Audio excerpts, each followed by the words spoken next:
sweet showers of April have pierced the drought of March, and pierced it to the root, and every vein is bathed in that moisture whose quickening force will engender the flower. And when the west wind too with its sweet breath has given life in every wood and field to tender shoots, and when the stripling sun has run his half course in Aries, the ram, and when small birds are making melodies and sleep all the night long with open eyes, then people long to go on pilgrimages.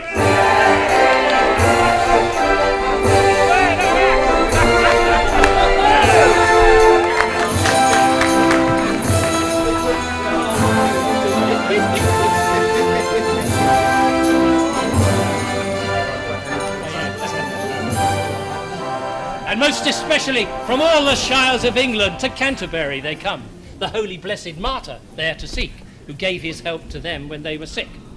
It happened at this season that one day in Southwark, at the Tabard where I stayed, ready to set out on my pilgrimage to Canterbury and paid about homage, there came at nightfall to the hostelry some 29 in a company. Folk of all kinds met in accidental companionship. For they were pilgrims all, and it was to Canterbury that they rode. There was a begging friar, a genial, merry fellow, and a most imposing person. In all of the four orders there was none so versed in small talk and flattery. He knew the taverns well in every town, and all the barmaids, and the innkeepers, better than the lepers and the street beggars. Well, it wouldn't do for one in his position, one of his ability and distinction, to hold acquaintance with diseased lepers. Ah, 'tisn't seemly. Gets you nowhere to have dealings with that sort of trash. Stick to provision merchants and the rich.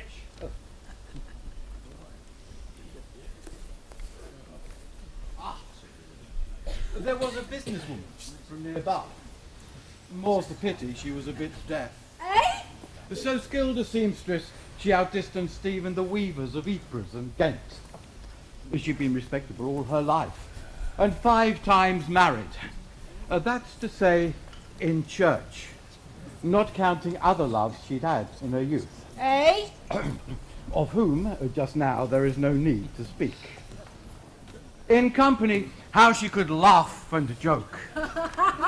No doubt she knew all the cures for love, for at that game she was a past mistress. There was a good man and a religious. He was the needy priest of the village. But rich enough in saintly foreign work, for unpaid tithes he'd not excommunicate, but he would rather, and you may be sure, give from his own pocket to the parish poor. Humorously, so frugally he lived. This was the good example that he would set. He practised first what later he would preach. Out of the gospel he took that precept, and what is more, he would cite this saying too. If gold should rust, then what would iron do? For if a priest be rotten, whom can we trust? No wonder if a layman come to rust.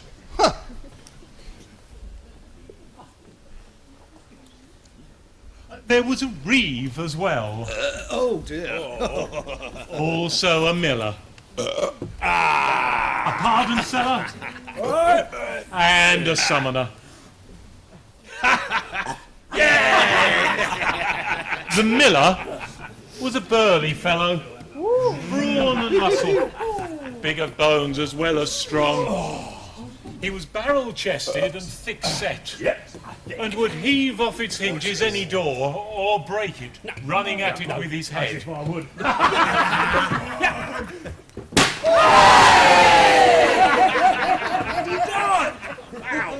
His beard was red as any fox or sow, and wide at that, as though it were a spade. And on his nose, right on the tip, he had a wart, upon which grew a tuft of hairs, red as are the bristles in a sow's ears. Black were his nostrils, and squat and wide. He bore a sword and buckler by his side. His big mouth was as big as a furnace. A loud mouth. And a teller of blue stories. Yeah, give it here. There was a reeve, a thin and bilious man. He shaved his beard as close as any man can. His granary and corn bins were all well kept. There was no auditor could trip him up. he could foretell, by the noting of the drought or the rain, the likely harvest of his seed and grain.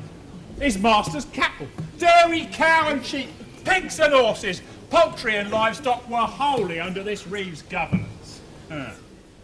He was up on every dodge and every fit. And every farm lad, bailiff and herdsman feared him as they feared the plague. But as a young man, he learnt a useful trade, a skilled artisan, a carpenter. There was a summoner amongst us at the inn, whose face was fire red like the cherubim, all covered with pustules, his eyes narrow. He was as hot and randy as a sparrow.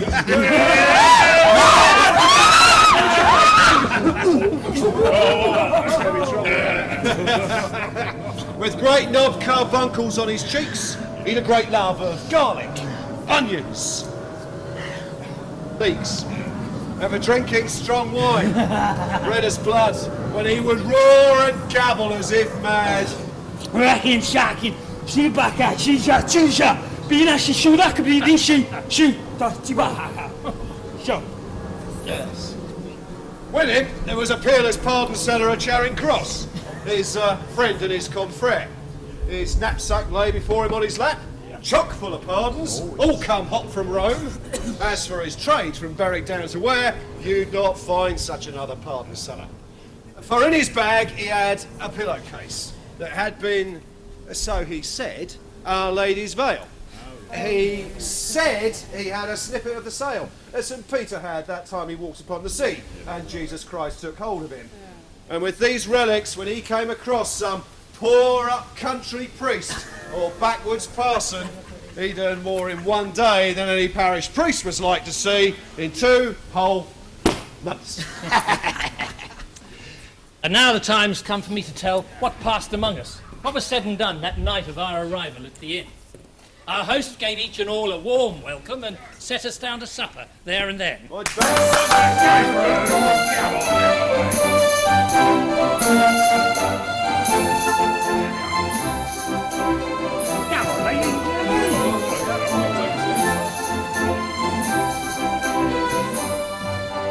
The eatables he served were of the best.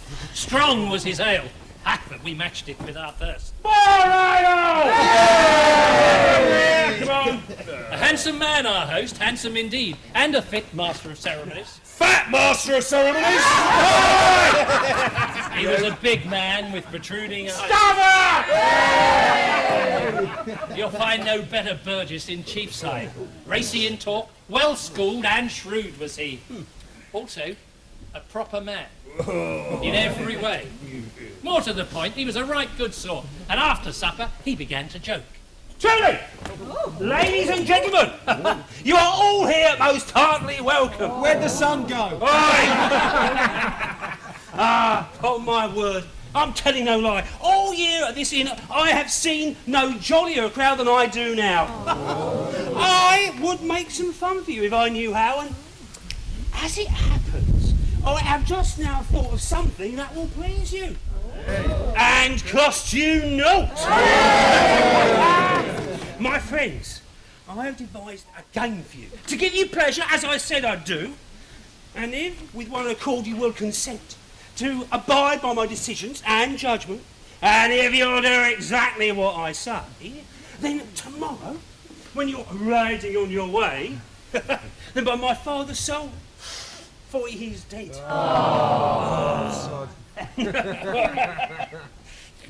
Then, if you don't find it fun, sir, then here's my head!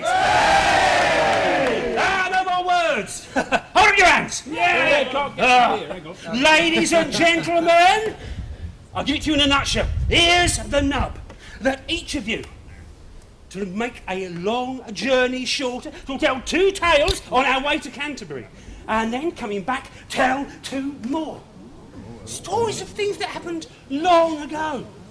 And whoever acquits themselves the best and tells the most amusing and instructive tale shall win a dinner paid for us all when we come back from Canterbury. And for more fun, I will ride along with you at at my own cost and be your guide. And anyone who disputes what I say shall pay all of our expenses along the way.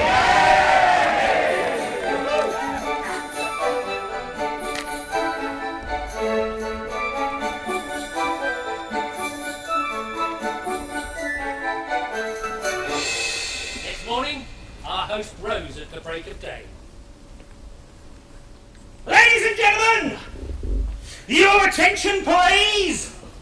You all remember what it was we agreed?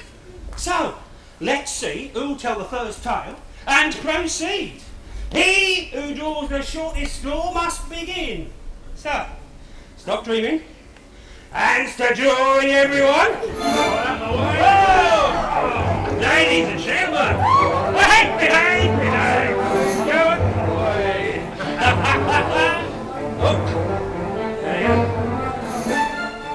Gentleman's grace! Well, since I am to begin the game, then welcome to the short straw. In God's name, let's journey on and listen to what I say.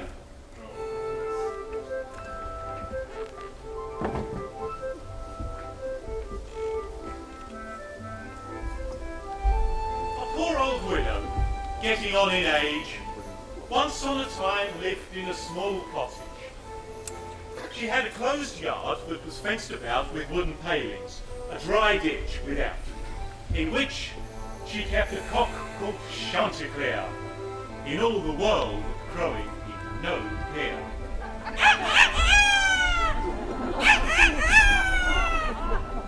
And where he lived, his crowing told the hour better than any clock in Abbey Tower.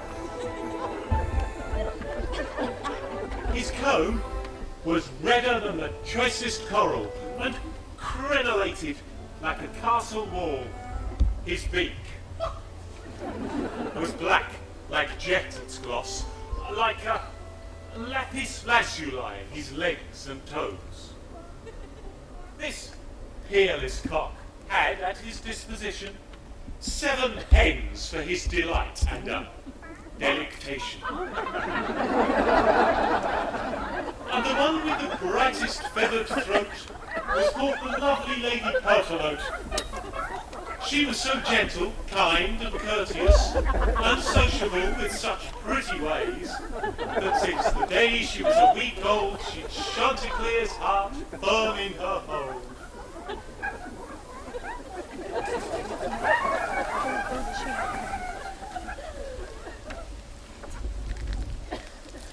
Now, one day, as he was sitting among his wives upon the perch inside the hall, and next to him the lovely Pertalote,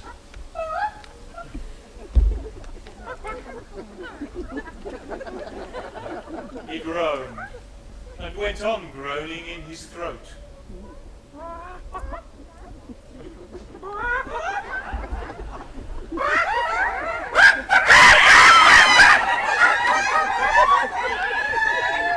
What is wrong with you? What makes you groan like that? You're a fine sleeper, you are. Fine for shame. Madame, pray do not take offense, but goodness me, I dreamt I was in desperate jeopardy just now. My heart's still fluttering with fright. May God, I pray, make my dream turn out right and keep me out of any filthy dungeon. I dreamt I was walking up and down inside our yard, and there I saw a beast, much like a dog, which was about to seize hold of my body and kill me dead. Its color was a kind of yellow-red. Its tail and both its ears were tipped with black, not like the other ears upon its back. Its snout was narrow, with 2 glowing eyes. The way they looked at me, I nearly died. So, if I groaned, that was the cause of it. Get along with you. Shame on you, faint heart. Alas and alack, for by the Lord above, now you have lost my heart, lost all my love. I cannot love a coward, that I swear. For if we can, we women all desire, whatever any of us say, to have husbands who are generous and wise, brave and discreet. not a skinflint, nor a fool, nor one who's afraid of naked steel. No, nor a braggart, by the Lord above. How can you have the face to tell your love that anything can make you feel afraid? Have you no man's heart, and yet you wear a beard? Alas, and can you be afraid of dreams? Nothing, Lord knows, but nonsense is in dreams. For your goodness sake, husband, do cheer up and fear no dream.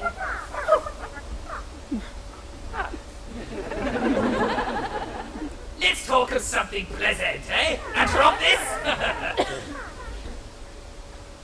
Madame Coulsdon, as I hope for heaven, one thing I have, one great grace God has given. When I look upon the beauty of your face, and see those scarlet circles round your eyes, then all the terror that affrights me dies.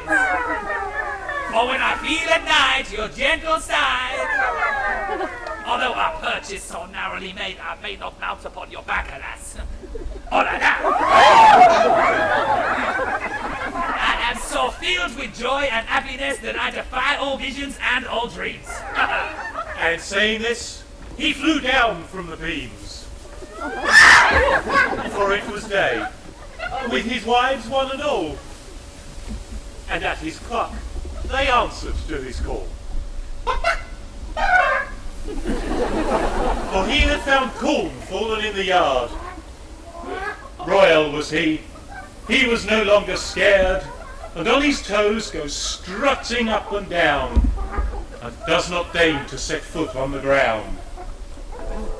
Now, a black fox, iniquitous and sly, who'd lived for 3 years in the woods nearby, as was predestined by divine foresight, burst through the hedges on that self-same night, into the yard where stately Chanticleer and all his wives used often to repair, and in a bed of cabbages he lay quite still, till near the middle of the day, biding his time to fall on Chanticleer, as is the case with every murderer who lies in wait to kill his fellow men. Treacherous assassin, lurking in your den. Oh, Chanticleer, accursed be the day you flew into the yard down from those beams, for you had ample warning in your dreams. That day for you would prove most perilous, but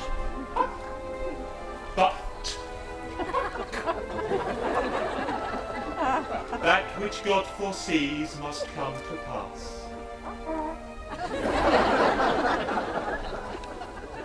The lovely Pertelote was happily taking a dust bath with her sisters by in sunshine, while Chanticleer joyously sang merrier than a mermaid in the sea.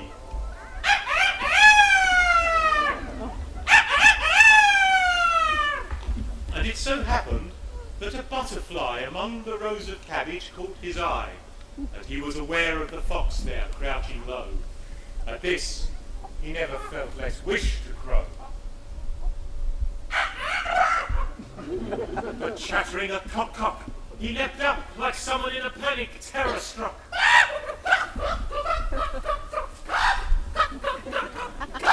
Good sir!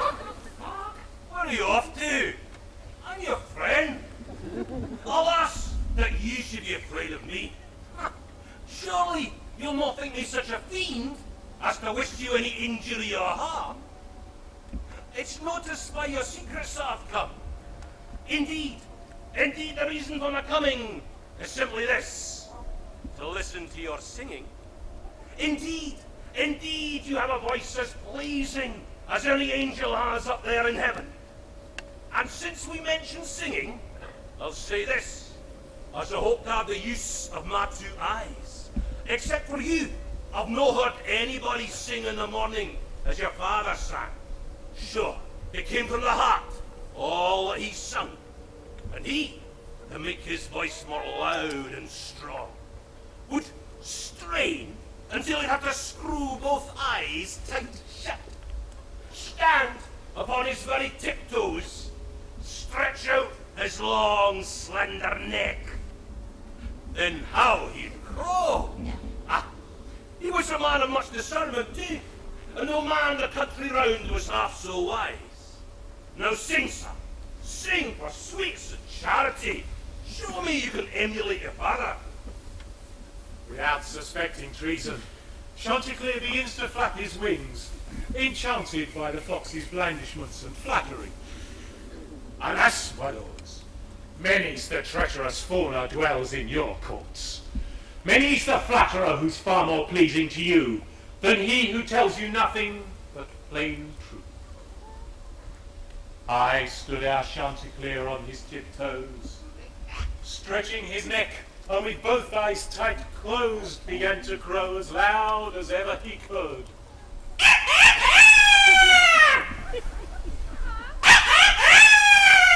Then Mr. Russell Fox at once leapt up and seized hold of Chanticleer by the throat. He was back towards the wood, for there was none as yet to give pursuit. Oh, destiny none of us could avoid. Alas, the Chanticleer flew from those beams. Alas, his wife had no belief in dreams. Oh, sure, such a lamentation and outcry was never made by ladies when Troy was lost. Or at least so we are told. That all those hens made in the widow's yard, seeing their Chanticleer taken by the throat, loudest of all screeched Madame Pertelote.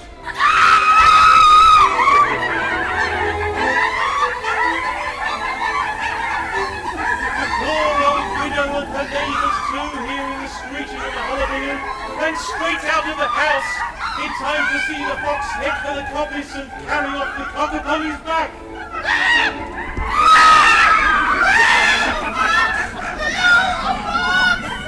They raised an outcry, and after him they ran with sticks and cudgels over the crowd of men.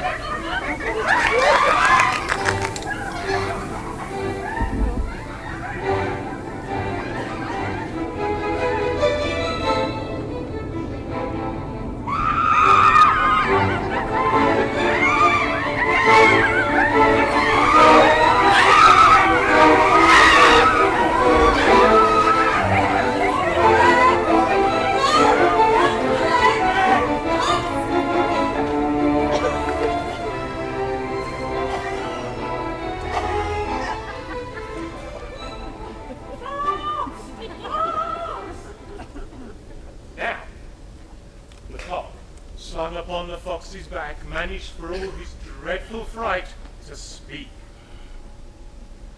Good sir, if I were in your place, so help me God, I'd turn round and say this. Go home, you stupid yokels! A plague on you! Now I'm at the wood's edge, what can you do? Trust me, I'll keep the cock and eat him up. Good idea! I'll do just that. Oh, hardly said words, when in a flash the cock broke free from the fox's grasp and flew high up a tree to perch thereon. And when the fox saw that his cock was gone, Alas, my friend, dear Chanticleer, alas!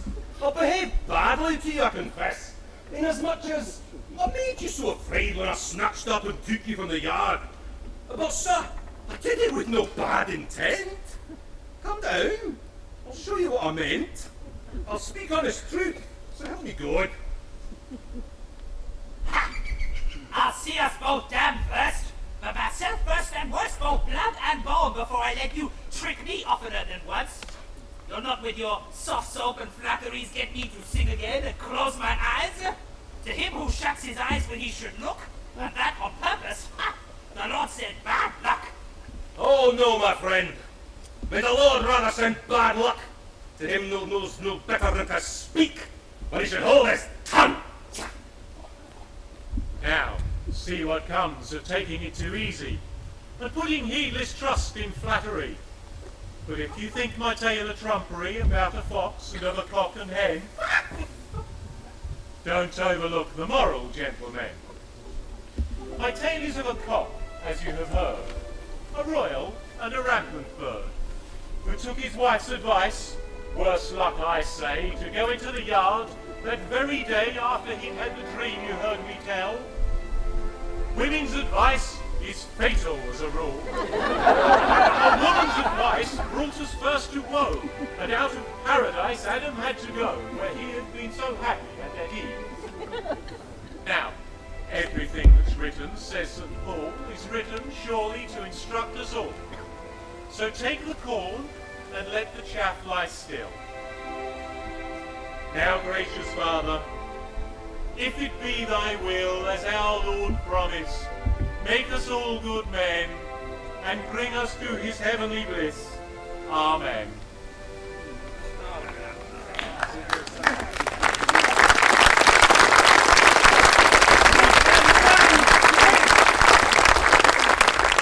Your breeches and your very balls be blessed. That was a splendid tale of Chanticleer. As I live, we're now upon the right track. A good beginning, we've unstrapped the pack, and now let's see who will tell another tale. No doubt the game is well begun. Tell us, madam, that's if you can, a tale to cap this cruise. Pay you now. Experience, and no matter what they say in books, is all the authority I need to tell of trouble in marriage. But ever since I was 12 years of age, thanks be to God, I've had no less than 5 husbands at church door. That's if one can believe I can be married so often, legally, mind. I need you to understand me in his own way. Now, through my married life, I need to use my gadget as generously as my maker gave me. If I begrudge, the Lord will punish me. So my husband's going to get it night and day. And any time he wishes to pay his dues, I shan't be awkward, and I certainly shan't refuse. Madam, I swear by God and by St. Paul, you make a splendid preacher on this theme. I was about to wed a wife, but then, why should my body pay a price so dear? I'll not wed this or any other year. You wait, young man, my tale has not yet begun.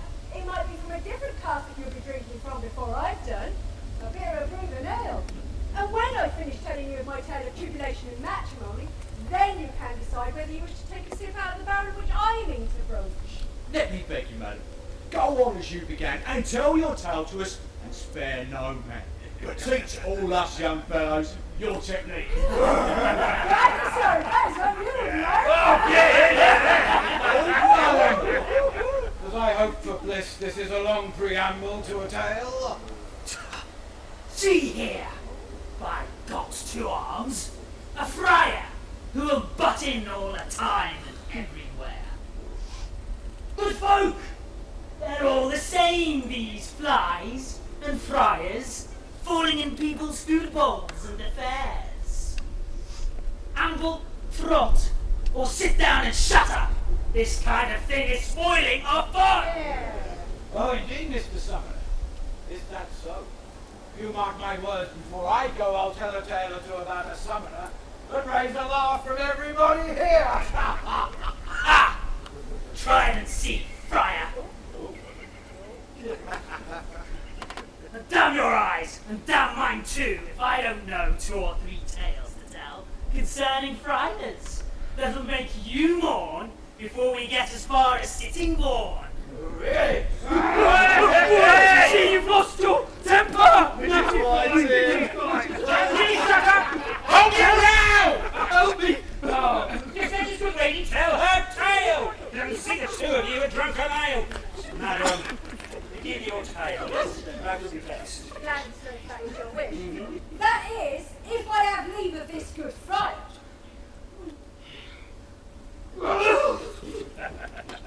Tell them, madam, and I shall hear. Back in the old days, the days of King Arthur, he whom the Britons hold in great honour, all this land was full of magic then. And with her joyous company, the elf queen was seen dancing on many a green mead, many a time. But now, elves can be seen by men no more. For now, Christian charities and prayers of Franciscans and other saintly friars, who haunt each nook and corner, field and street, thick as motes of dust in the sunbeam, blessing all the bedrooms and the kitchens, and the halls and the bowers, and the towns and the cities, and the castles and the high towers. Well, they've seen proof that there are now no more fairies. No more fairies! Hold on a minute, what about him? As this so happens, in King Arthur's court, there was a bold knight bachelor.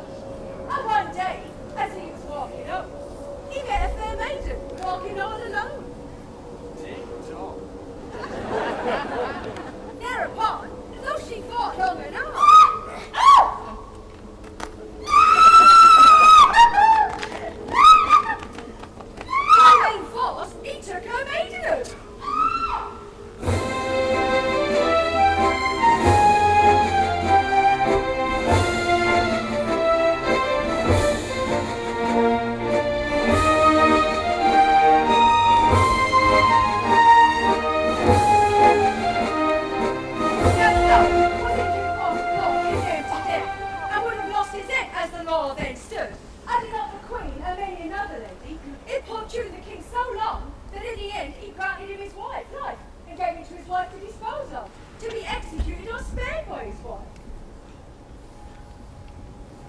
Your fate is in the balance still, yet you shall live if you can answer. What is the thing that women most desire? Your neck is forfeit to the axe, beware. And if you can tell me here and now, I shall, however, give you leave to go at 12 and a day to seek and find an answer that will satisfy my mind.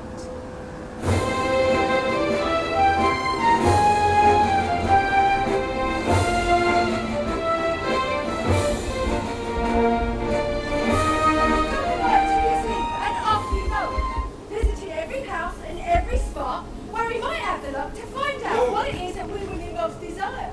Here, ask that lady there, she might. What is it that women most desire? Happiness. Not quite down to right before. I'm not sure the Queen would be happy with that. Here, ask that young lady there, she might. What is it that women most desire?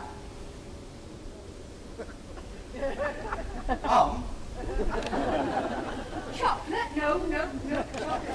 Ask one more, right? Just ask this lady here in the cake. What is it that women most desire? In the whole of the country, there's no two people that can agree on this subject.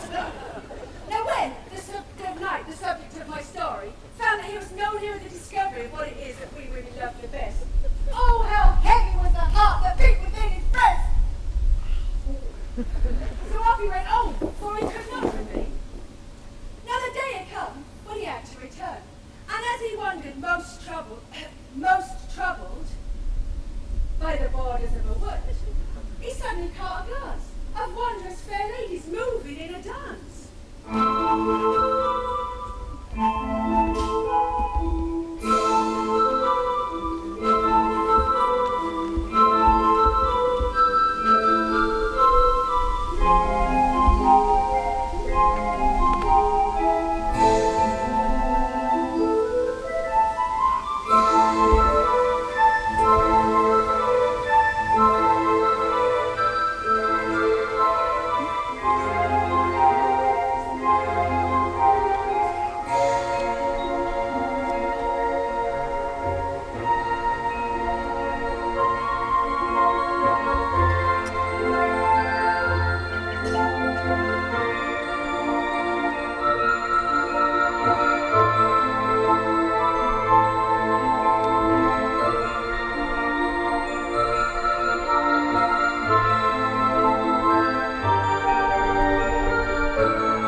Agreed.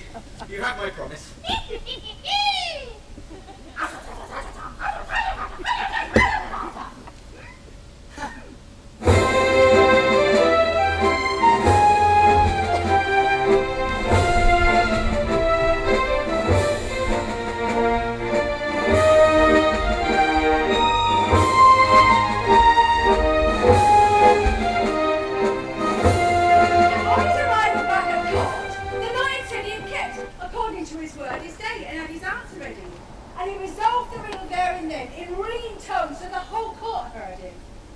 General, my liege lady, women desire to have dominion over their husbands, and over their lovers too. They want to have mastery over them. That is what you most desire. And in the whole court, there was no wife, nor maid, nor widow who'd contradict what he had said. My sovereign lady queen, before the court disperses, do me right. It was I who taught his answer to the knight, for which he gave his promise on the spot, to do the first thing I asked of him, if so be it lay in his mind. And so, before the court, I ask, Sir Knight, that you take me to be your own wife. For when you know I saved your life, if this be false, deny it upon oath. Well? Well? Alas and alack, and woe is me! I know too well I promised thee, but for the love of God, or anybody, please take my goods, but spare my body. Never! A curse on us both if I do. I may be ugly. Yeah. Old. Yeah. And poor. Yeah. But I want your love and nothing more. My love? You mean my damnation? Talk of such foul degradation. Alas for my poor family. But it was all for nothing, finally, for he was compelled to see his needs must wed, and take his ancient wife after bed.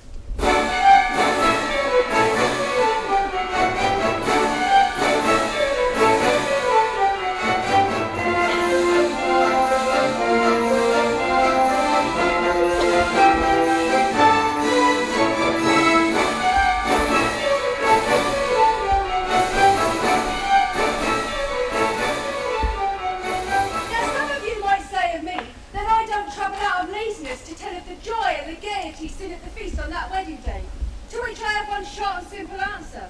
There was no fun or joy whatsoever, just misery and mourning. For he married her in secret in the morning, then hid himself away like an owl for the day, moping because his new wife looked so foul. And oh, what bitter thoughts oppressed the night when he was brought to bed with his wizened wife.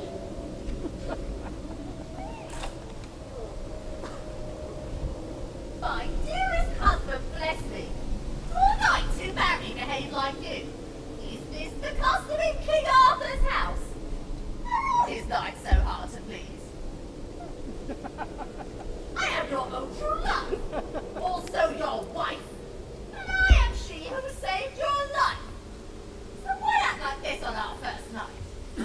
Tell me what's wrong, and I'll soon put it right. Put it right? Never! Never! Nothing can ever put it right again! You're so ugly, old, and plain, and what is more, so basely born. It's little wonder that I toss and turn. Is this the cause of your distress? Is it the cause? Of course, yes! Now, sir, all this I could put right before 3 days were up. That's if I liked. And you was to behave more courteously. And as for being loathsome and old, well, then you've no fear of being made cuckold. For ugliness and age, it seems to me, are the best bodyguards for chastity. Since I know what gives you most delight, or satisfy your sensual appetite, choose now. Choose one of these two things. To have me old and ugly till I die, but to be to you a true and faithful wife, and never to displease you all my life. Or else, to have me beautiful and young. Take your chances with a crowd of men, all flocking to the house because of me. Choose for yourself which of the two it's to be. My lady and my love, my dear wife too. I place myself in your wise governance. Choose for yourself and me also. Choose either of the two. All's but one to me. Then I, over you, have mastery, since I may decide and choose as I wish. Yes, yes, I think it best. Then kiss me, and we won't quarrel more, for I'll be both to you upon my honour. If I am not a wife as good and true as ever wife was since the world knew, and if I'm not pretty as an elven queen, or any empress that's ever seen, from east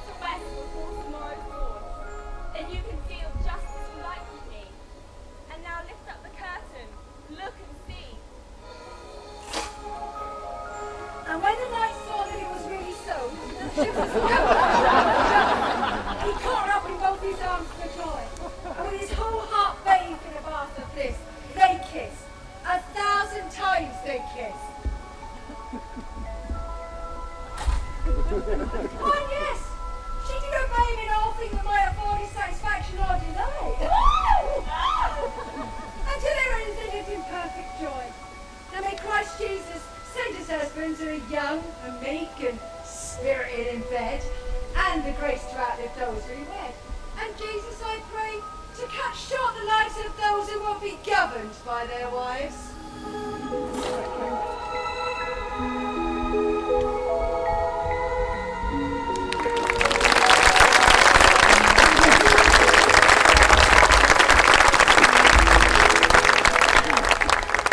Madam, God bless you with a happy life.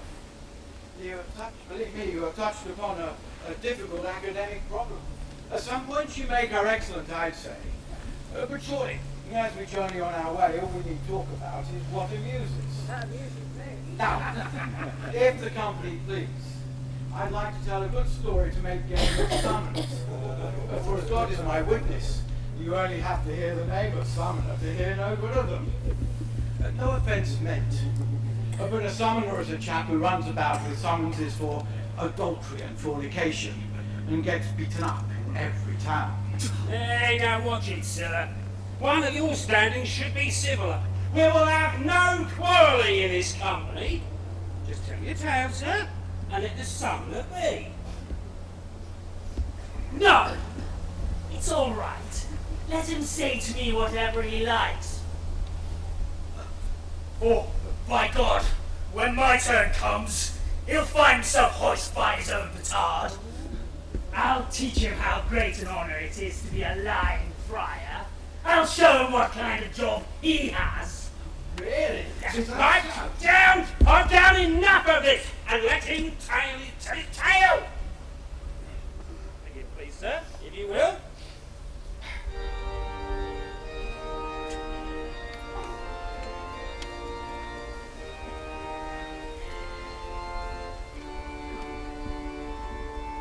In my part of the world, there lived an archdeacon once upon a time, a man of high position.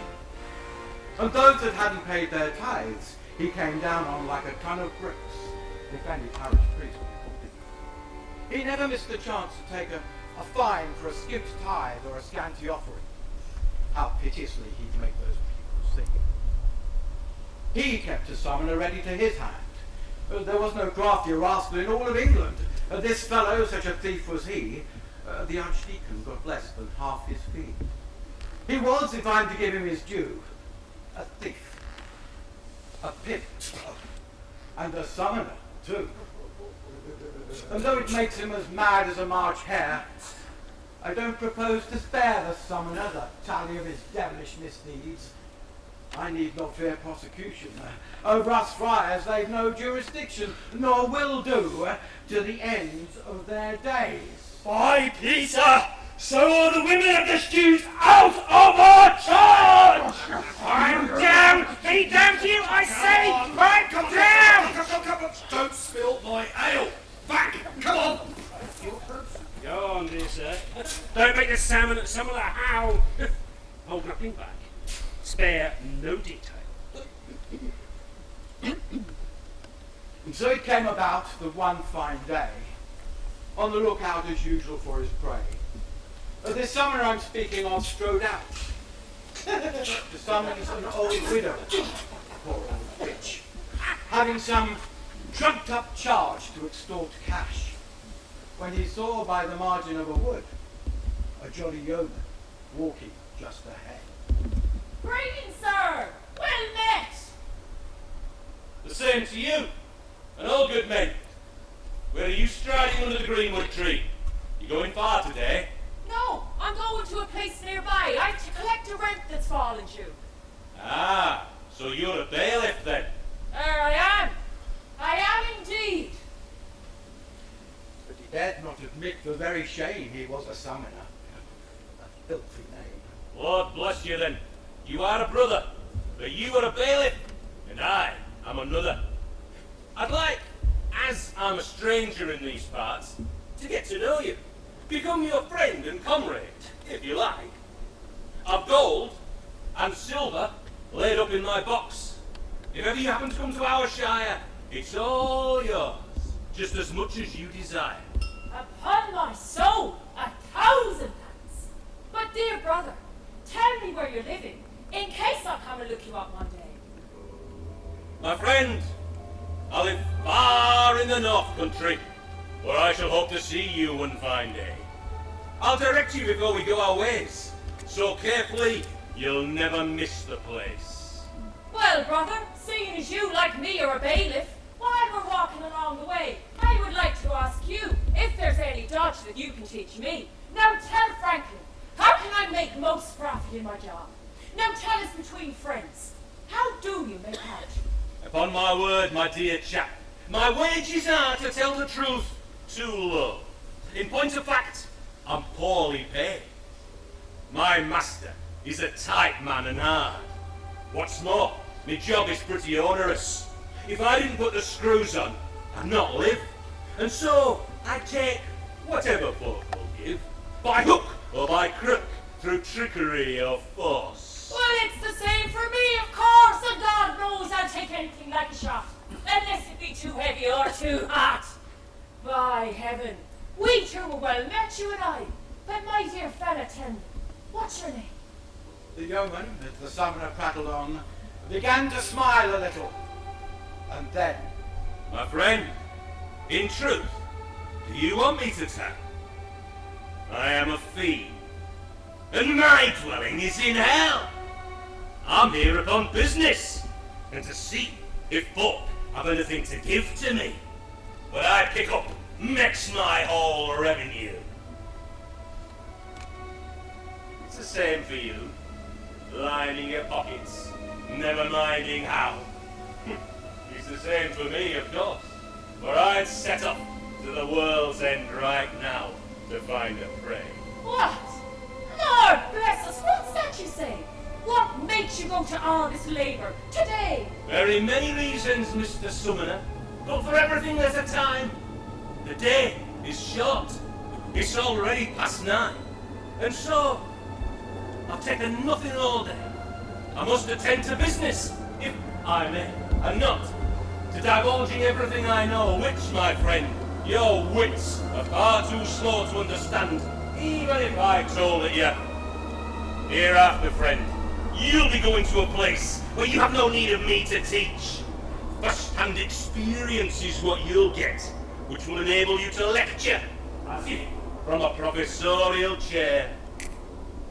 Now, let's go on quickly, for I should like to keep you company. Till it so happens that you break with me. Never! I never shall! I'm a human known to one and all, and I'll keep my promise in this matter, for if you were the devil Lucifer. Yet, I'll keep my promise to my brother, the oath that we have sworn to one another, to be a faithful partner in this matter, and go about our business together. You take your share, whatever people give, and I'll take mine, and in this way we'll both live. But if one of us should get more than the other, he's to play fair and share it with his brother. Agreed. You have my word.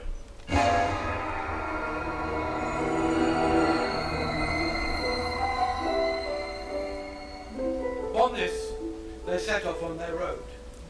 And just at the entrance to a village where the summoner had it in mind to go, they came across a farm lass with a load of hay, driving her cart along the public way. Now the road was deep in mud, and so the cart stuck. The farm girl laid about her with a stick, yelling like mad. Why stop the stone? Why the devil take thee? Body of both. Sure I shall work. What I've been through today, make the devil take the lot. Horse, cart, and hay! Hear that, brother? Oh, my word, just listen. Don't you understand what that wench is saying? Take it at once, for she's giving it to you. Hay cart and all, and those fine horses, too. Don't you believe it, my brother. I heard that she meant nothing by it, you take my word. Just go and ask her if you don't believe me. Well, hold on for a minute. You'll see.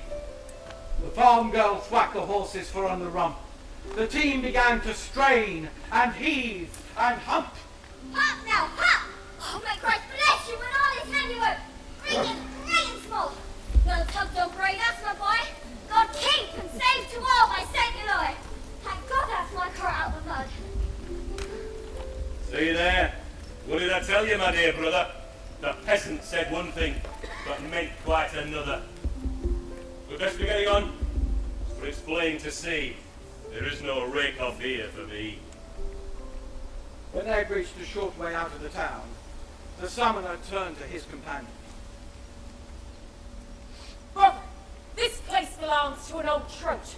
An old girl who'd rather cut her own throat, Thomas, than yield a penny of her blood. I'll get 12, for though it drive her mad. If not, I'll have her summoned to our court. Though heaven knows the old bag's not at fault. But as you don't see Mabel in these parts to earn your keep, I'll show you how it's done. Come out, you old harridan! You've some priest or friar in there, I warrant. God bless me, who's that knocking? Oh, God save you, sir. What might your honour want? I have with me a bit of summons. See to it tomorrow that you present yourself before His Reverence the Archdeacon, on penalty of excommunication, to answer the court for certain things. Oh, Lord, so help me, Jesus, King of Kings, I swear to in truth I cannot go on. I have been ill, and that for many a day I could not walk, nor even ride so far. It would be the death of me. My side hurts so. May I not have a copy of your paper, good Mr. Summoner, and let my lawyer answer such charges as are laid to me? No! Come on, pay up! All right, let's see. 12 pence will do, and I'll not prosecute. Come on, can you not see I'm in a hurry? Give me 12 pence, I'll not stand here all day. 12 pence? Oh, Holy Mother Mary, deliver me from grief and sin. I swear if the whole world were mine to win, there's not 12 pence in the house anywhere. And as you know well enough, I'm old and poor. Oh, show charity to a poor wretch like me. Never mind God! The foul fiend, fetch me if I excuse you, though it be your ruin. Alas, God knows I've done no wrong. Pay up, or else my sweet Simhan, I'll carry off your fine new frying pan to pay that debt you owe me of old. That time you made your husband a cuckold, and I paid your fine to the Archdeacon. You lie! As Christ is my salvation, never before as widow or wife have I been summoned to court in my whole life. No, never ever has his body sinned. I give you to the black and bristling fiend, body and soul, and frying pan also. Now, good Mother Mabel, are you in earnest and mean what you say? The devil fetch him, and the frying pan I, unless he'll repent him here and now. Not likely. Not a hope there, you old cow. I've no mind to repent, nor even feel bad for anything of yours I've ever had. I only wish that I could have your smock, as well as every last stitch on your back. Now take it easy. Hold hard, brother. Your body and this frying pan are mine by rights, and you must away with me to hell tonight, where you'll learn more concerning our affairs than any theological professor. So saying, the foul devil fastened on him, and he, body and soul, went with the fiend to where all summoners had their heritage.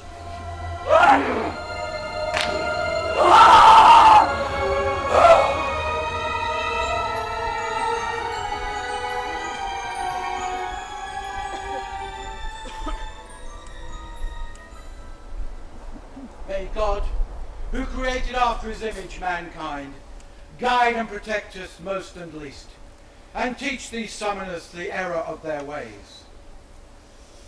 Now here's a proverb to reflect upon. The lion's always lurking in his den to kill the poor and innocent if he can. And pray that all these summoners repent them of their misdeeds before the devil gets them.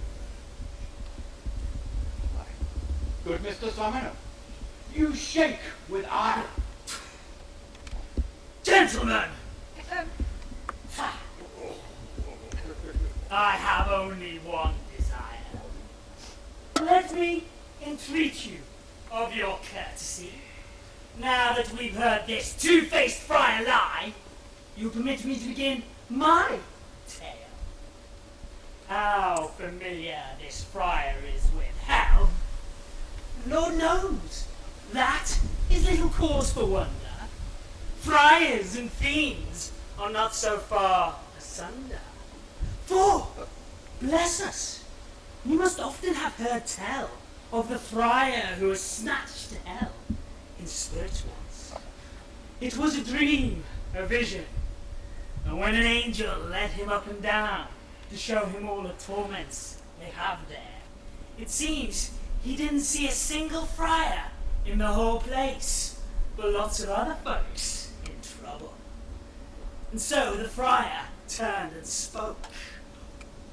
Now, sir, Says he, are friars in so much favour that none of them ever seems to fetch up here? far from it, says the angel.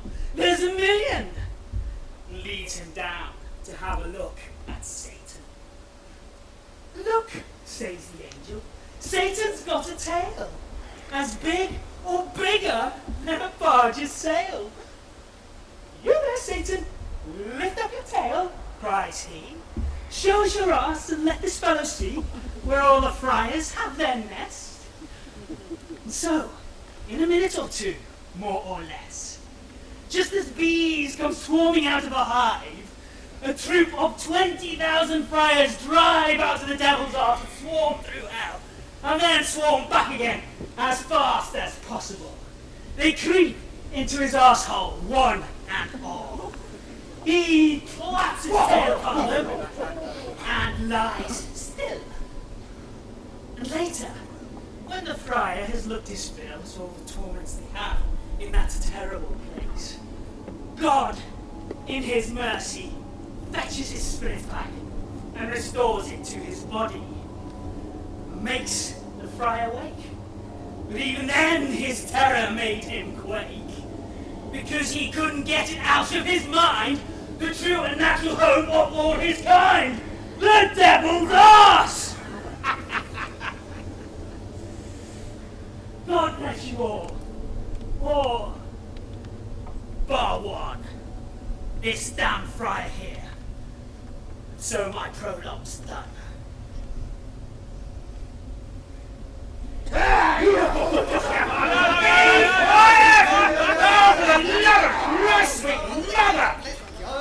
Your turn will come later.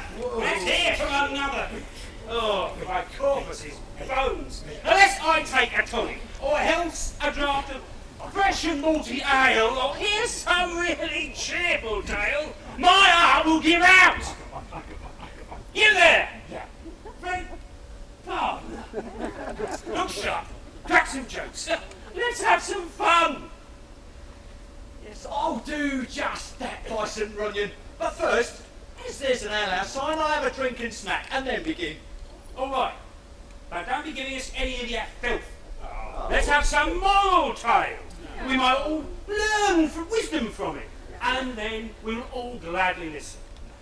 Agreed, mine host. But first, I'll have to think up something decent while we all have a drink. Agreed. 1/4 hour and no more take ye to wet your pipes. I'll have a wee.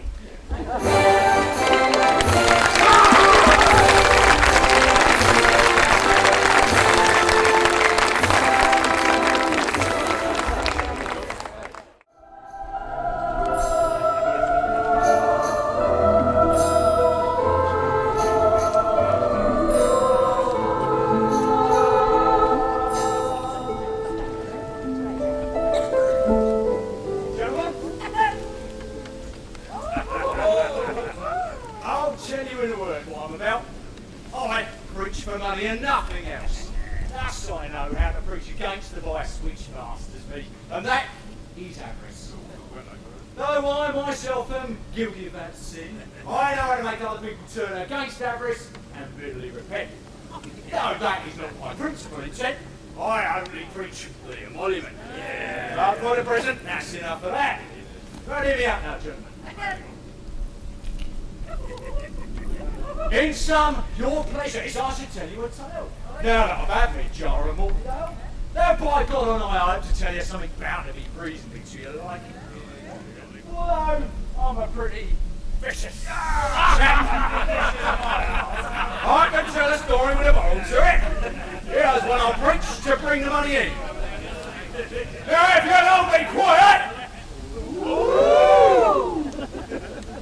then I'll begin.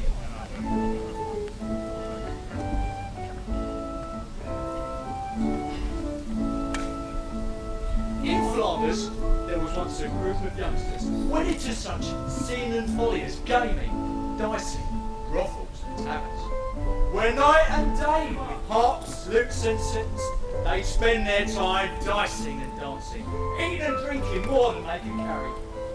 And with these abominable excesses, they done an oath so blasphemous and terrible, it makes your flesh creep just to hear them swear. Piss off! Now, these three loose livers, of whom I'm to tell, a long while before the first matin bell, had seated themselves in a tavern drinking, and as they sat, heard a handbell clinking. A corpse was being carried to the grave.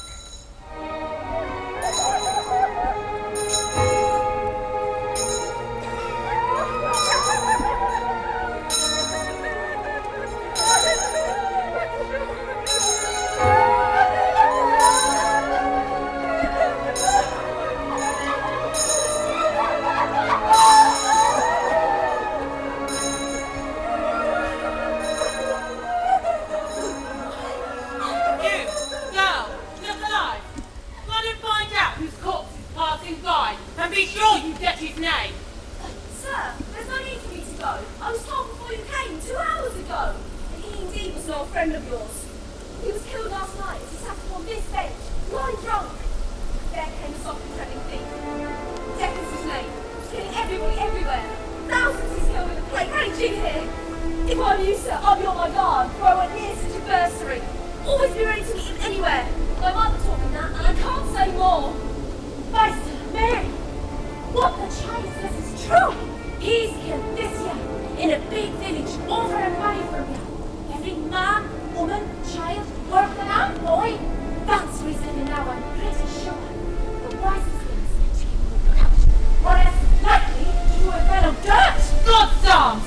Is this fellow then so dangerous to meet? In highways and byways, street by street, I'll seek him out. I vow it, on God's bones. Now listen, lads. Let us three be one. Each of us hold up his hand to the other, and each of us become the other's brother. And we will kill this black betrayer death, and kill the killer, by God's holy breath, and that before the sun goes down on us.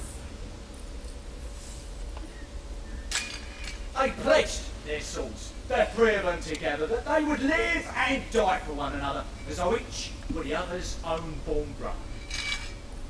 Then up they jumped in a frenzied drunken rage, and set off in the direction of the village that the innkeeper had spoken of before.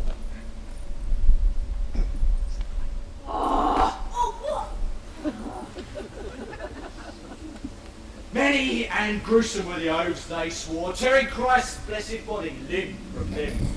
Death shall be dead, if only they can catch him. When they'd not gone as much as half a mile, and just as they were about to cross a stile, they met a poor old man who greeted them humbly. God save and keep you, gentlemen. Be damned to you, wretch! Why so wrapped up and muffled to the eyes? And why live so long in such dotage? Young sir, 'tis because I cannot find anyone, and though I walk to the world's end. In any city or village you will exchange his youth for my old age. And therefore I must remain an old man still, for just so long as it is heaven's will. Not even death, alas, will claim my life. And so, like a restless prisoner, I pace, and on the earth, which is my mother's gate, I go knocking with my staff, early and late, saying, "My dearest mother, let me in. See how I wither, flesh, blood and skin. Oh, alas, when will my poor bones be at rest?" But, sirs, it is not courteous of you to talk so roughly to an old man who's not offended you by word or deed. Do no harm, I warn you, to an old man when you were young, any more than you would like it done to you in old age, should you live that long. Now, God be with you. I'll go where I must go. By God, you shall not! Not so fast, old fellow. You shan't go so easily by St. John. You spoke about that ruffian. Death just now. He's killing all our friends the country round. My word on it, as sure as you're his spy. You'd best tell us where he is, or else you'll pay by Christ and his holy sacrament.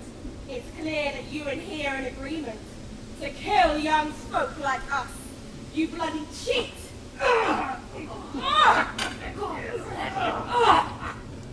Well, gentlemen, if you're so keen to meet and find out death, just turn up this winding road.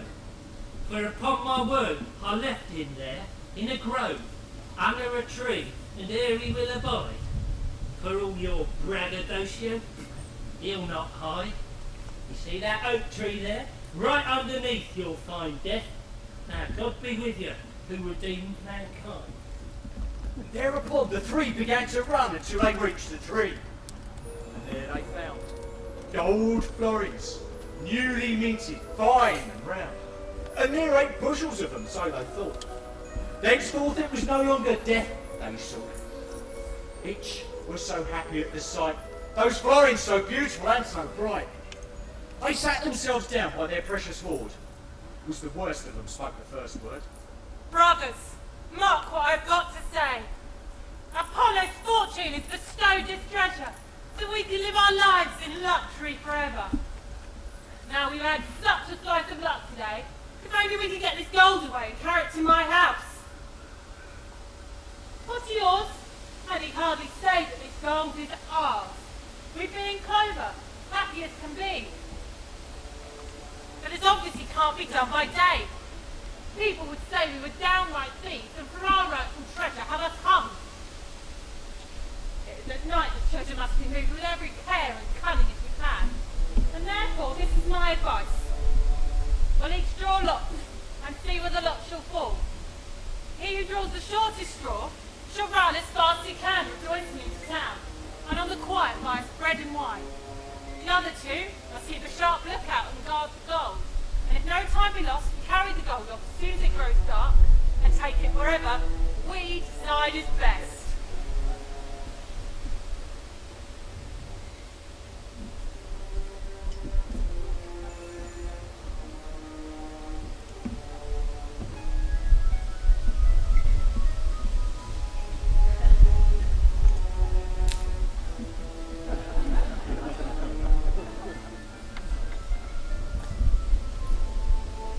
You know, of course, that you're my sworn brother.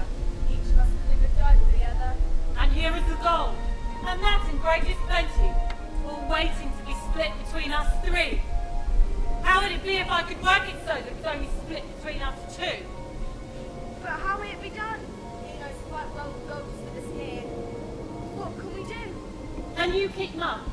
Then I'll tell you in a word what is to be done. Now 2 of us are stronger than just one.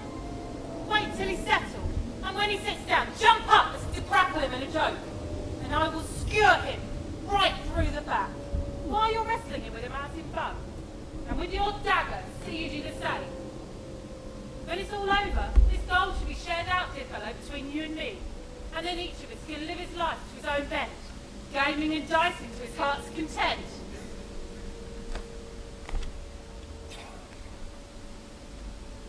Those lovely shining florins, new and bright. Oh Lord above, if only I might keep all that treasure for myself alone. There's none alive under the heavenly throne of God who lives as happily as I.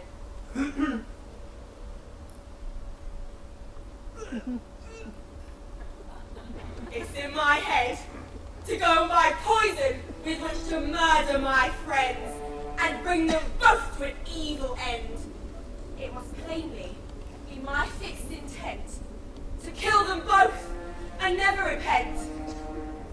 So, off he goes with no more loss of time to find an apothecary in the town. He asked her then if she would sell him some poison. He wanted it for putting his rats down. He also had a polecat in his yard that had killed all his chickens. So he said, You should have a poison so strong that in the whole world there is no living creature which, if it swallows this mixture, no bigger amount than a grain of wheat, but must lose its life on the spot. Yes, it must die, and that in a while. Believe me, that it takes to walk a mile. This poison is so strong and virulent. Rich reached out his hand for it and went. He also purchased 3 large bottles of wine.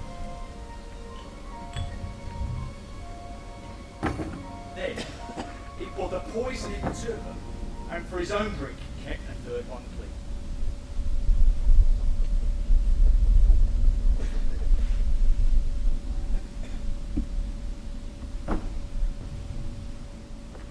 Then he made his way back to his friends again.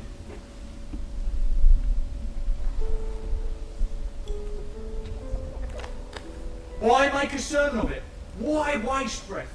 For in exactly the way they planned his death, they fell on him and slew him. 2 to 1.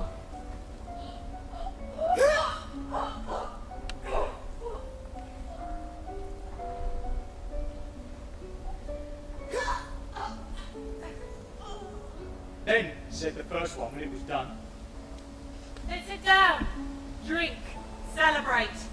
We'll bury his body when it grows late.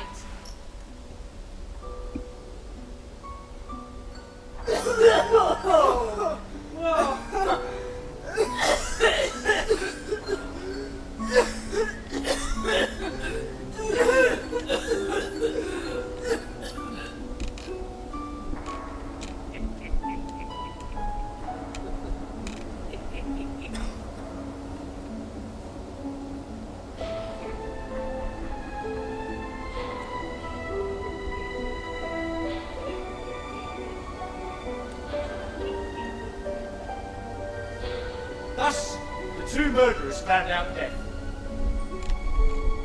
And the treacherous poisoner as well. Most accursed sin, iniquitous evil, treacherous homicide. O wickedness, you are so cruel and so false, alas. Dear brethren, may God forgive you your trespass and keep you from the sin of avarice. My holy pardons here can save you all, and will, so long as you make offerings of gold and silver coin, spoons, brooches, rings, and sirs, there's something I forgot to add. I've got relics and crafts here in my bag, as good as anybody's in England, all given to me by a Pope's own hand. So, if anyone here should wish out of devotion to make an offering and seek an absolution, then let them come forward now and, kneeling down, humbly receive my blessing and pardon.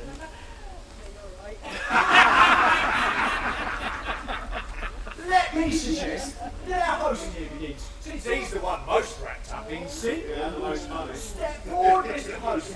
Your offerings first, and you can kiss my relics, everyone.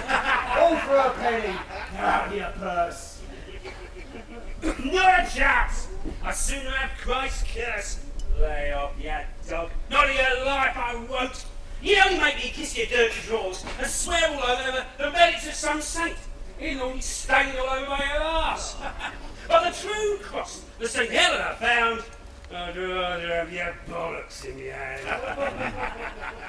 Let's cut them off. I give you the word to have your balls set in a pig's turd! Go on, yeah! Well, there's no use trying to joke with folk. You can't get their hair on. Christ's arms and blood and bones, I have a splendid tale to find this road and to cap his tail. Oh, no, my friend, for you are drunk with ale. Some better man must first tell his tale. So hold hard, Robin. Some other must tell that tale. So pipe down. Let's make a go of it. By all that's holy, I mean to speak or be on my way. Very well then. In Satan's name, say on. But you are drunk, sir. Your wits are drowned. So, I make a public avow. I am drunk. I can tell by the sound. So, if I trip up on a word or two, blame it on the Kentish ale, I beg of you. My friends, the miller would not curb his tongue or his language for the sake of anyone. Told his vulgar tale in his own way. Sorry, but we must repeat it here. So should anyone not wish to hear, adjourn to the inn. Drink some more beer. The miller is a lout, as you're aware, and so is the reed, and so are many more. They told bawdy stories. So please beware. You do not lay upon me your blame, nor take in earnest what is meant in fun. In Oxford, they lived a rich old gaffer, carpenter by trade. I'm going to watch that. All right, all sit this. down. Who took in paying guests. And he left with him a needy, hard-up scholar learned in the liberal arts. But for all his fancies, he's turned to astrology. My Nicholas was what they called this scholar, and for pleasing, loving, pleasure, in bed or out of it, he had a great knack. And he was wily too, sticky as wax. Now the carpenter had a newly wedded wife. Oh, and he loved her. He loved her more than one. She was no more than 18 years of age. Jealousy was, kept her closely caged. But she was wild and young, and he was old. I thought she'd likely make him cock up. Young and comely was this wife. A lovely girl. Her body was as slim and as supple as a weasel. Sweeter by far was she to look upon than is a pear tree in early bloom. Her mouth was as sweet as ale, mead or honey, or store of apples laid in heather and hay. Fit for a prince to lay upon his bed, or some rich retainer of his to wed.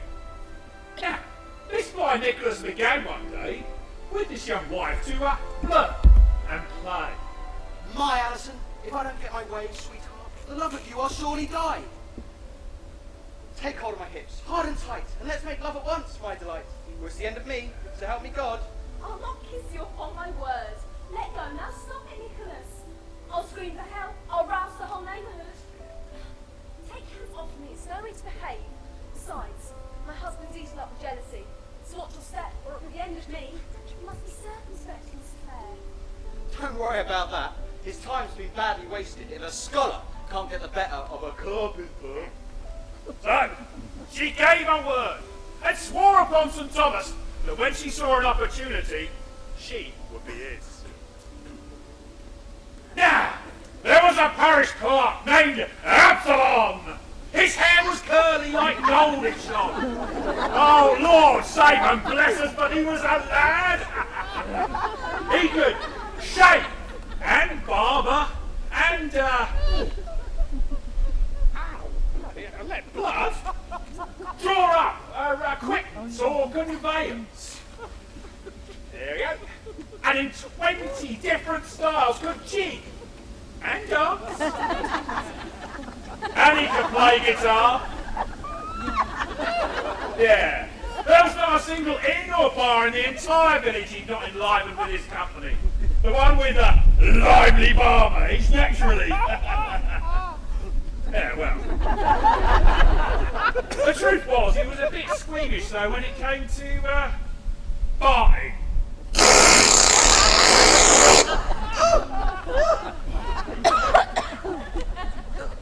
He was so smitten with the carpenter's wife that to look upon her seemed happiness itself.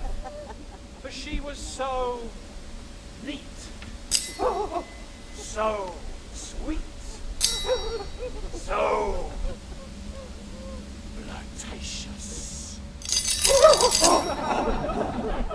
Take it from me, if he'd been a cat and she a mouse, he'd have pounced at once. Yow! Yeah, He woos her daily, this lad Absalom, becoming in the end quite woebegone. But her heart was set on Fly Nicholas.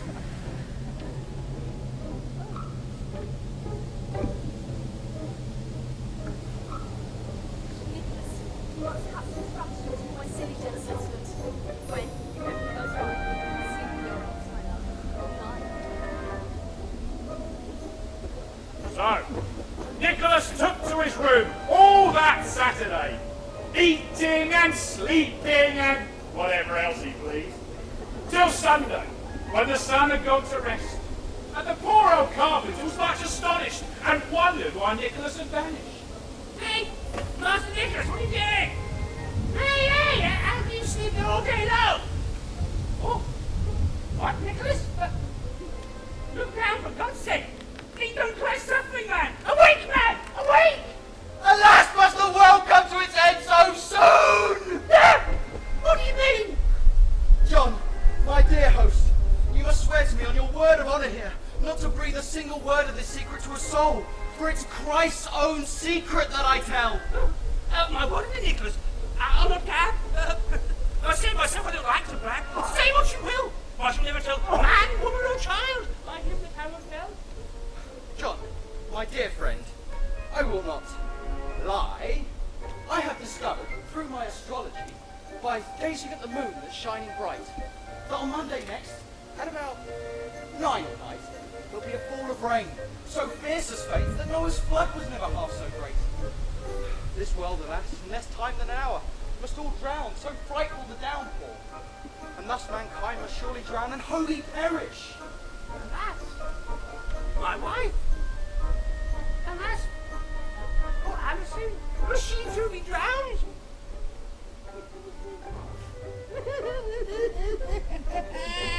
I am overcome.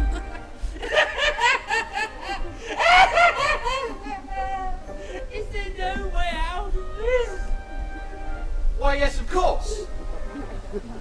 If you'll be guided by expert advice, I'll undertake, without a mast or sail, to save her, you, and me. Yes, without fail. Now fetch into the house a kneading trough, or else a brewing tub for each of us. But make sure that they are large, so that we may float in them, as in a barge, until the waters abate and go away about 9 in the morning of the next day. I'll see your wife is saved, so never fear. Now off with you. Make haste in this affair. And when you have these kneading tubs, all three, one for her, one for you, and one for me, high in the rafters you must hang them in, right? So our preparations can't be seen. And to cut the rope, take an axe also. When the waters come, we'll cast off and go. And for the rest of life, be lords of the world. Like Noah and his wife. But one final thing I must warn you about. On the night, you must bear in mind that none of us must speak a single word. For that is the commandment of the Lord. And you and your wife must hang far apart, as may be, because between you and her, there must be no sin. Not a look, nor a glance, much less the act. Such is the ordinance. Now go, and good luck. Tomorrow night we'll creep into our tubs when everyone's asleep, and sit there, putting our trust in heaven.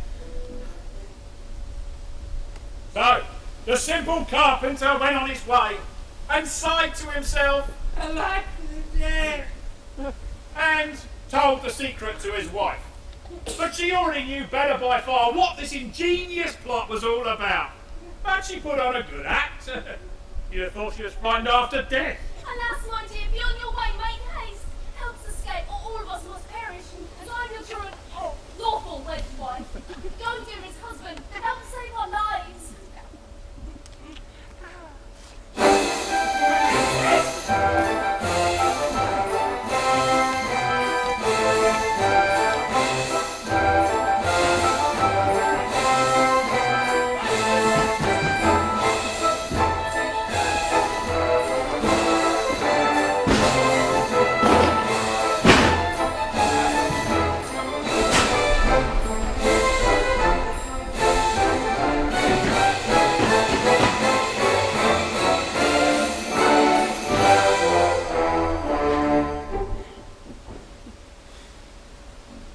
The simple carpenter fell dead asleep after his busy day around curfew time, I'd say.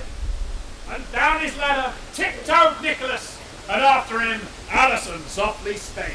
And with no word uttered, they soon went to bed.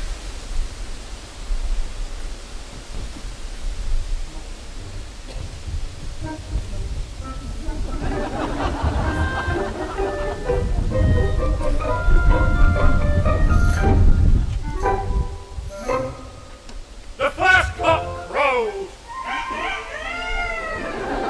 Some time before dawn, then up rose that joyful mama, Absalom. I am so happy. I'm filled with delight. Now's the time to stay awake all night, for I haven't seen the carpenter stir since daybreak, in or out of his house door.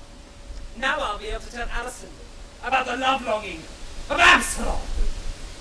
And what is more, I don't intend to miss the chance of giving her at least one kiss.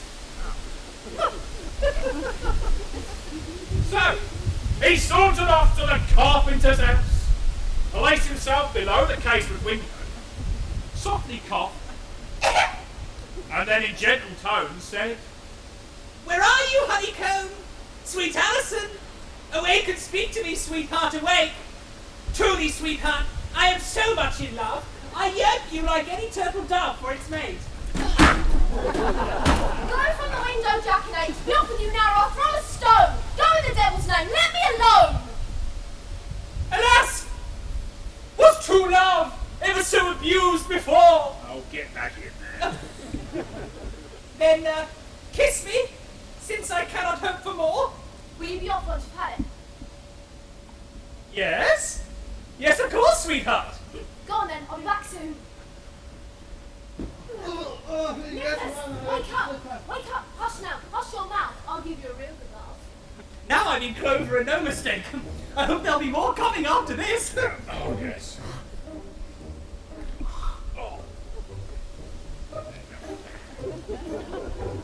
Sweetheart, be kind. Be kind to me, sweet chick. Well, come on then and get her over it quick. Get a move on in case the neighbours see. The night was as dark as pitch, as black as coal. As out of the window she stuck her arsehole. And Absalom, as luck would have it, kissed her with his mouth, smack on her naked arse.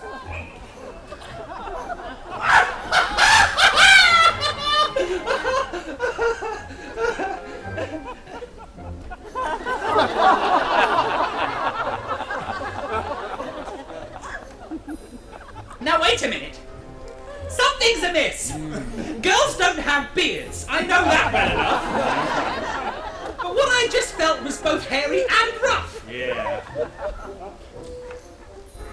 Oh, alas! What have I done? A beard! That's a good one! That's the best one yet, by God! The hapless Absalom heard every word, and in his rage and fury bit his lip and said to himself, I'll pay you out! May the devil take my soul! I'd rather have revenge for this insult than own the town!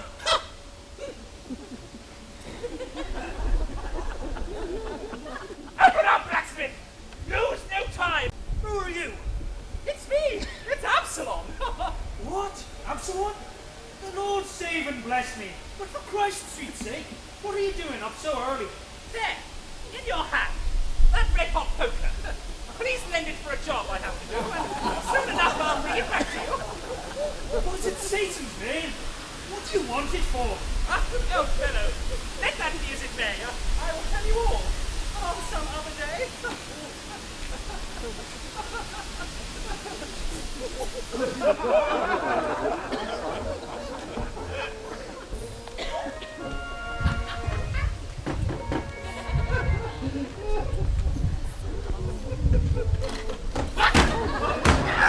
Who's out there knocking like that? Only me? Lord knows, my sweet chick. It's your own Absalom, my sweetest darling. Look what I've got for you. A ring of gold. My mother gave it me, by heaven. It's a real beauty, skillfully engraven. I will give it you for another kiss. I just got up to have a piss. But let's not see if we can't improve on this fun and get Absalom to kiss me on the bum.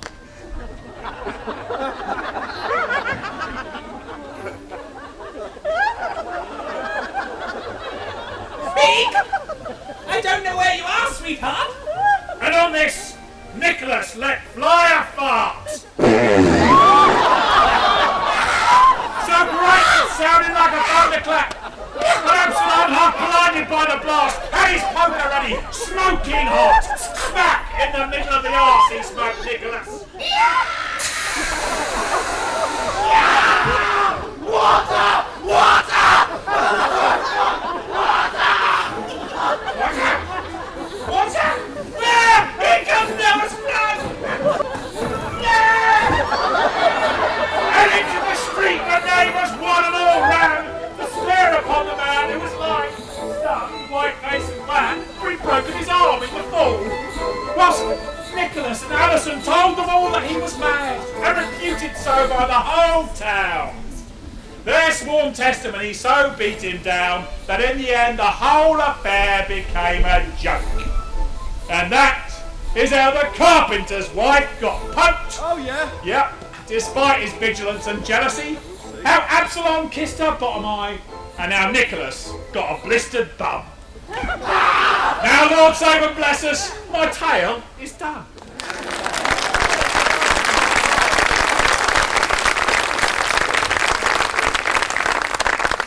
Right! Excuse me, can you hold that? This is going to get a bit physical.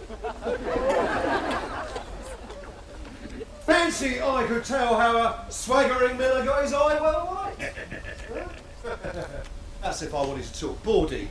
But I am old and past the age for play. Grass time is done, for me it's winter hay. It's many years ago since first my tap of life began to flow. For surely it was death when I was born that turned the tap of life and let it run. And it's been flowing ever since so fast. There's little left in a near empty cask. A few drops only on the barrel rim. My poor old tongue may rattle on and on of wickedness and follies past and gone. What else is left save dotage for old men? For the devil made the reeve a creature, a sailor or soul bones of a cobbler. Out with your tail, sir, waste no more time. Look, it's 7:30. Canterbury's near. That's Essex, full of scoundrels there. High time you told your tale, so begin. Well, gentlemen, yes, this drunken miller has just told us here about the diddling of a carpenter. As I'm one, it's to scoff at me, perhaps. If you don't mind, I mean to pay him out. It's his own loutish language that I'll use. I hope to God he goes and breaks his bloody neck. Oi! Although he can easily see a mote in mine, in his own eye, he cannot see the beast. At Trumpington, which isn't far from Cambridge, there runs a brook, and over it a bridge. And there's a mill that stands upon this brook.